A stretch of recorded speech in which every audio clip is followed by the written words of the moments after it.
नमस्कार साथियों, मेरा नाम विनय है और आप देखना शुरू कर चुके हैं यस न्यूज। इस वक्त मैं हूं शहडोल में और हमारे साथ जो सक्सेस बैठे हैं वो जो साहित्य क्षेत्र के बहुत जाने माने कवि हैं। इनसे थोड़ा हम बात करेंगे और जानते हैं कि क्या कुछ इनकी दिनचर्या है, कैसे ये अपना ये जो रुझान है इस कविता लेखन की तरफ किए हैं और किन किन मंचों पर राष्ट्रीय और अंतर्राष्ट्रीय स्तर पर इन्होंने अपना जो कवि के रूप में अपनी प्रदर्शनी इन्होंने की है। तो सर, सबसे पहले तो स्वागत है हमारे चैनल पर आपका। धन्यवाद जी, मुझे नाम और थोड़ा परिचय बताएं आपका।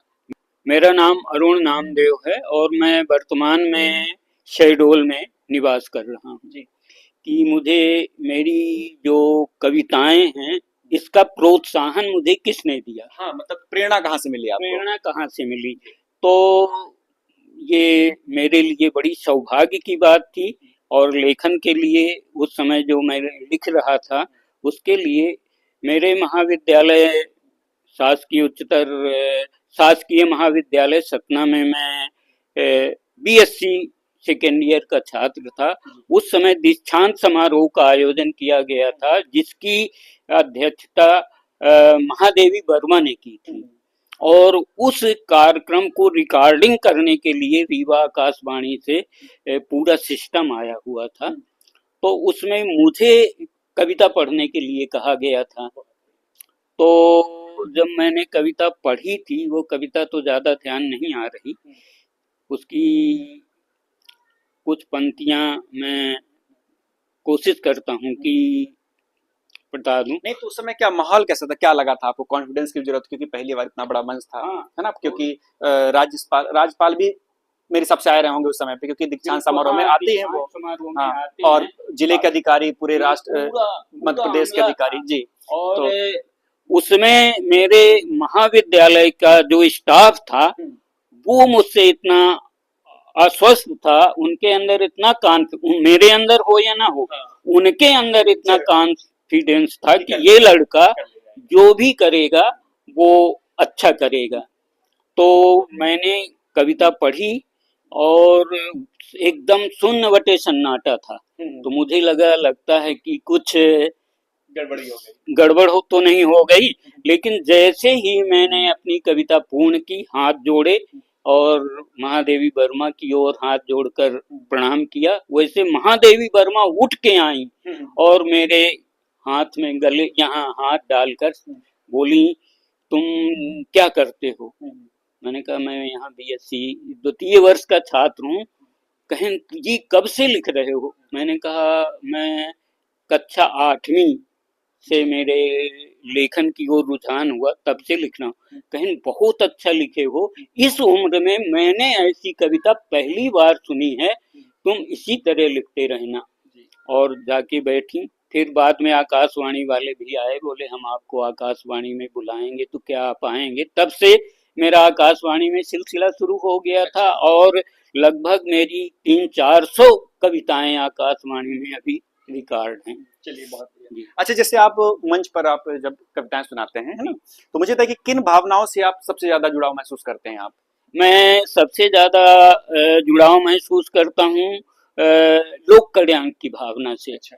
हमारे देश में किसी भी तरह की जो अव्यवस्थाएं होती हैं, उन अव्यवस्थाओं को उभारना, लोक के सामने लाना और सामाजिक सरोकार से जुड़ी रचनाएं पढ़ना मेरा प्रथम उद्देश्य था और मैं आज भी इन मूल्यों के संरक्षण के लिए मेरा लेखन आज भी हो रहा है। अच्छा, आपने अभी जिक्र किया कि लाइब्रेरी का, यानी कि लाइब्रेरी आप जाते थे, पढ़ते थे, किताबें देखते थे और किताबों के बारे में हम लोग भी पढ़ते हैं, देखते हैं कि कवर हो गया, उसके अंदर की जो पृष्ठभूमि लिखी होती है, लेखक कौन लिखा हुआ है और साथ साथ उसकी भावना क्या है, किस और कविता कहानी जो भी चीज उसमें ले जा रही है।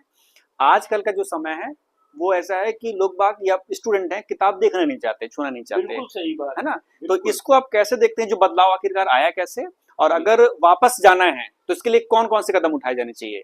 देखिए, वर्तमान समय में बहुत सारा लिखा जा रहा है, बहुत लोग लिख रहे हैं, यंग पीढ़ी तो इसकी ओर काफी अग्रसर भी है, काफी लिख भी रही है, लेकिन सबसे जो महत्वपूर्ण बात है कि वो बिना पढ़े लिखना चाहती है। अच्छा।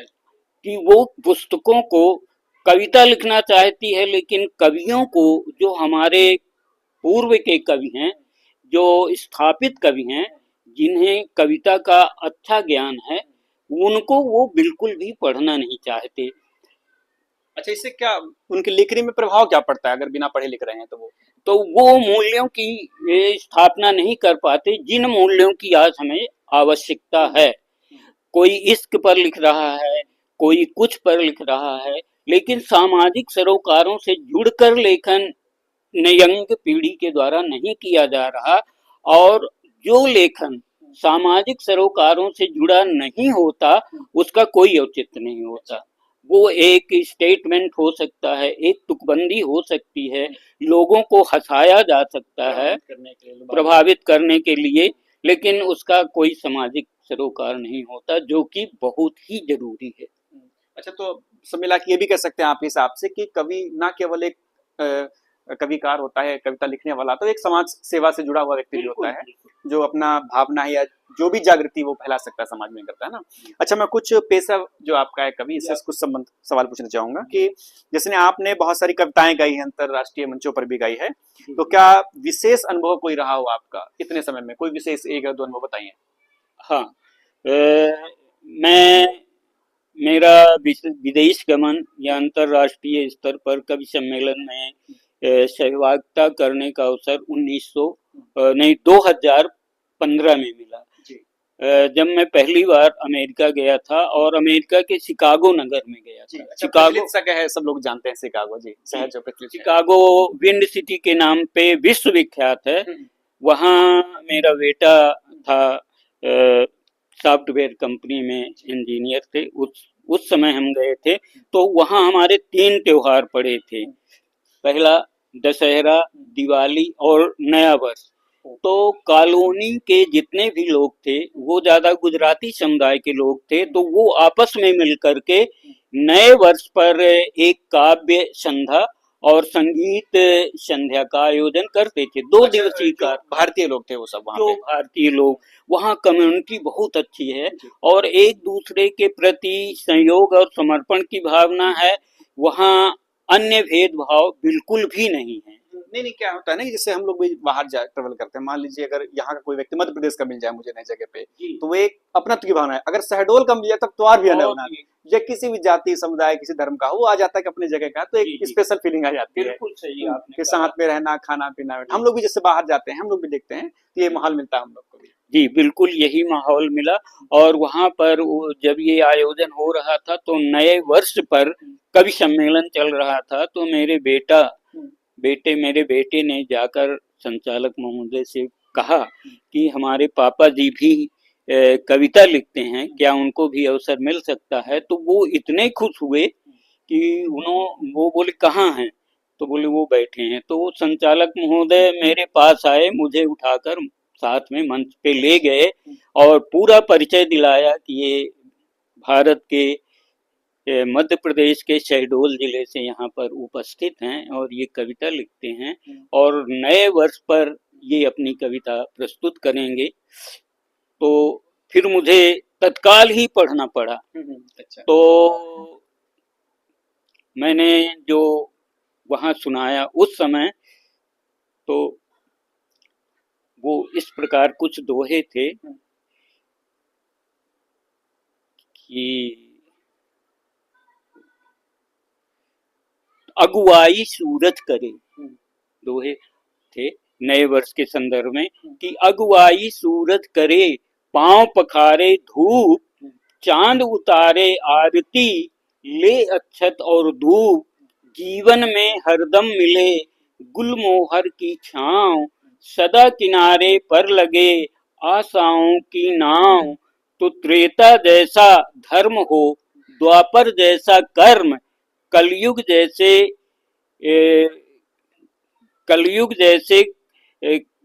कर्म का, सतयुग जैसे कर्म का, कलयुग जैसा मर्म, जीवन में हरदम मिले गुलमोहर की छांव, सदा किनारे पर लगे आशाओं की नाव, कलयुग जैसा धर्म हो, सतयुग जैसा धर्म हो, कलयुग जैसा मर्म, इस तरह से थी कुछ थोड़ा सा ठीक, ठीक, विस्मरण बहुत हो बढ़िया रहा है। रचना है, बहुत बढ़िया है। अच्छा मुझे ये बताइए कि जो आप रचना मैंने आपकी देखी हुई अभी, तो आप सामाजिक मुद्दों पर ज्यादा ध्यान दे रहे थे, जी, है ना? तो सामाजिक और जो राष्ट्रीय कविता है, जी। तो किस प्रकार से माध्यम बन सकती है सामाजिक बदलाव का, थोड़ा बताएं। सामाजिक बदलाव में कविता की हमेशा भूमिका रही है और आगे भी रहेगी और आज भी है। तो समाज का सजग प्रहरी होता है साहित्यकार।